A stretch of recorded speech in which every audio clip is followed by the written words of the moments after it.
What's up, Hobby Squad? I'm going to show you how to modify a gun the easy way without getting lost in the parts or overwhelmed by the number of parts and where they all actually play a role in the gun. So I'm going to go ahead and modify this ADAR. So if you just right click on the gun, go up to Edit Preset, it's going to pull up all these options. This can look kind of crazy at first. So what I'm going to recommend doing is uncheck equipment and functional and just start with vital. So I always change this gas block because this front sight that's built in on this one always gets in the way. So I just go with the low profile. It keeps it out of the way. Doesn't do a whole lot other than that though. After that, if you want to, you can change your pistol grip and your stock. For simplicity's sake and for the sake of saving money, we're just going to leave it the same. Now we can start looking at functional mods, so we can go ahead and check that. If you want to, you can uncheck vital, so you can see what you have to work with here. In this case, I'm going to always recommend you run a silencer, especially with an ADAR. This is going to help you if you're especially on a map like a woods. It's going to be a lot harder for people to see you, or not really to see you, but to find you if they don't know where their shots are coming from. So I usually just run this one. There are other options if you're trying to get a little bit less recoil on there, or a flash height or anything like that, but I usually just go with the rotor. It's not too expensive and it works pretty well. Then you're going to want to put a sight on here. You can go with a simple, PK06. You don't need a fancy sight if you don't want to, but if you click up here on your info, you'll notice that your effective distance is 500 meters and your sighting range is only 100. So if you equip something like the Valde, now your sighting range is 1,000, so you can see twice as far as what the gun is effective at. So it's kind of, unnecessary to use something that powerful. So you can play around with whatever sight you'd actually like to use. I know a fairly common one is the monster sight, and that's going to give you the exact same sighting range as your effective distance. However, if you do this, it's going to be a lot harder to shoot at people if you turn a corner and they're right there. But an easy way to change that would be to come over here. Let's go ahead and replace your handguard into something that actually has attachment spots on it. Let's see. I personally like this one. This one's kind of overkill for this purpose, but you can go up here to this top mount, add a backup mount, and you can chuck a PK06 on there. So now you'll notice that's off to the side, so you're going to actually tilt his gun to the side to use that red dot.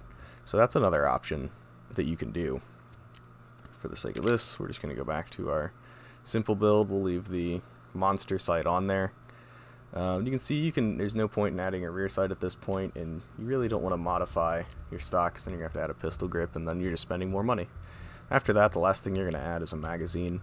You really don't need to go more than 30 rounds on an ADAR because it is semi-automatic. If you do 60, you're losing a lot of ergo, so you're dropping yourself all the way down to 33. Whereas that's a 40 round mag.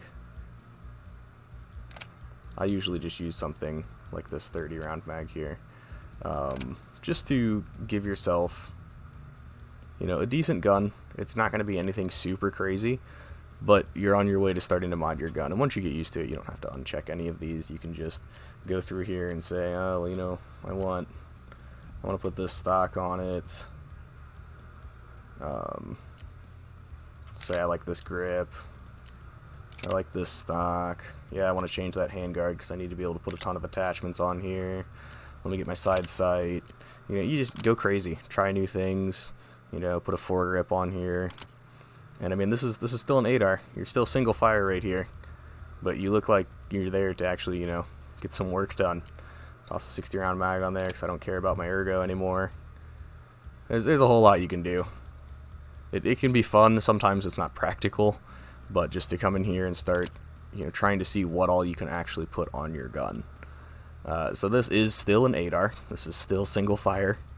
It's just incredibly overkill.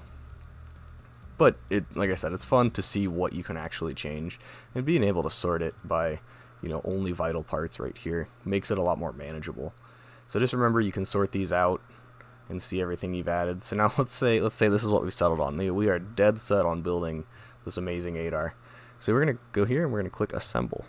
So we're going to pick the 8R that's in our stash, press select. It's going to show us all the parts we don't currently have, which is pretty much everything at this point.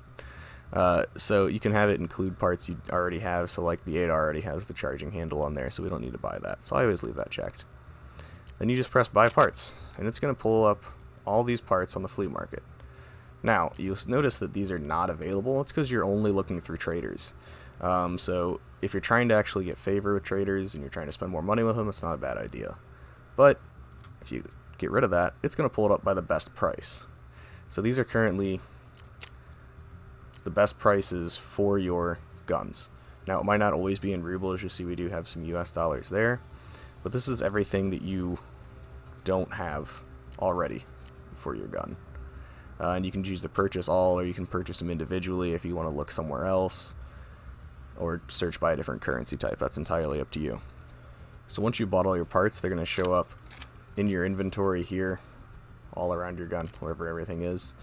And if you want to, you can choose to disassemble and then add every part individually if you're into really actually like assembling your gun. Otherwise, if you right click and go back to edit preset, the important thing I didn't mention is once you've built this awesome looking gun like we did before, where it had all those different random great attachments, you can go ahead and let's just do this. You can save as, so you can save this preset as YouTube demo.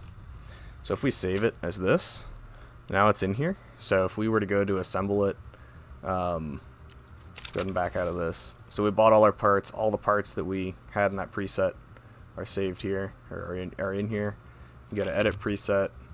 You can actually open a preset, and you can either try and search for it, or you can just start typing it in.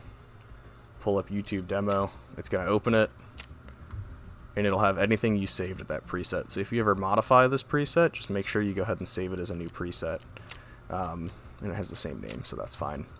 So that's the easiest way. And then once you press assemble, if you already have all the parts, you press select. We're going to go ahead and press ignore.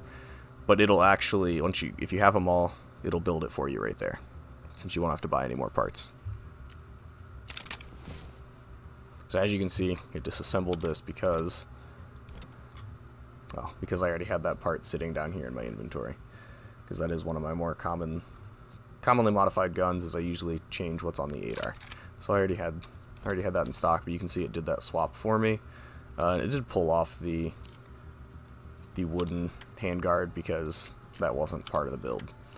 Other than that, it was the same. So that's the easy way to modify a gun. If you have any questions, let me know in the comments below. Make sure to like and subscribe, and let me know what you want to see next time.